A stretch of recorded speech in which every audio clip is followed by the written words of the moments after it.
Hey guys, Joe here with Lights On for Safety. Today I'm going to be digging into a question: do brake pads lose effectiveness with age?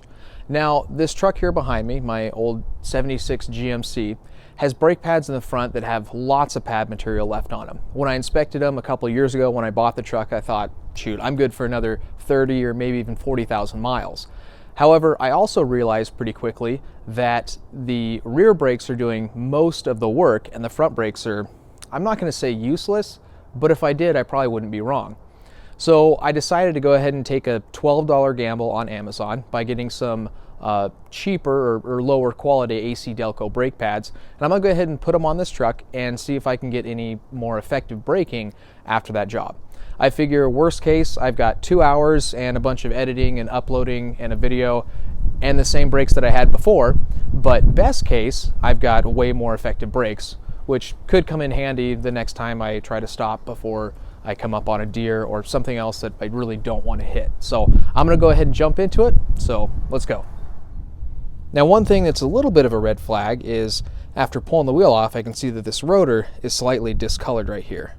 Now that tells me that the rotor's getting really hot, but that heat isn't necessarily being gotten rid of or being turned into friction to slow the thing down. So at this point, I think I'm fairly optimistic that changing these pads might actually make a big difference here.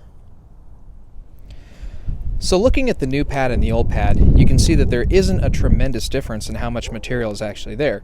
So when I said this would probably go another 30 or 40,000 miles, and the fact that that was, I think, 16,000 miles ago, I probably wasn't too far off.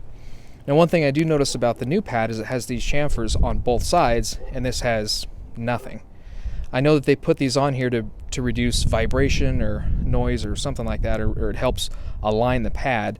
And I wonder if that's something that's only been done in the last maybe 10 or 15 or 20 years, and this pad is that much older than that. I'm really not sure, but based on just how the pad looks alone, I wouldn't guess that these are going to do a whole lot of good, but I'll stick them on there and I guess we'll find out. As you can see over on this side, we've got more of that discoloration on the rotor itself, as well as just the mirror finish that this thing has on it. And I forgot to mention that on my other brake pads, but those two were very, very shiny, more than what I normally see.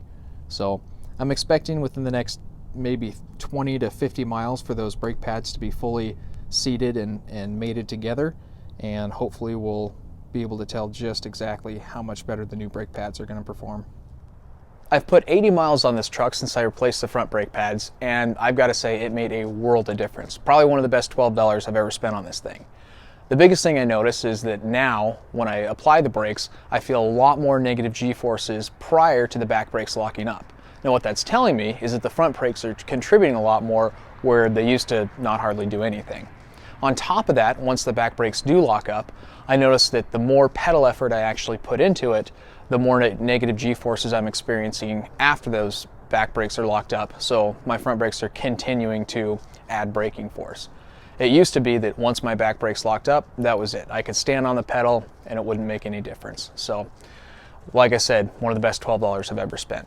Hopefully you guys found this video helpful, and I'll see you next time.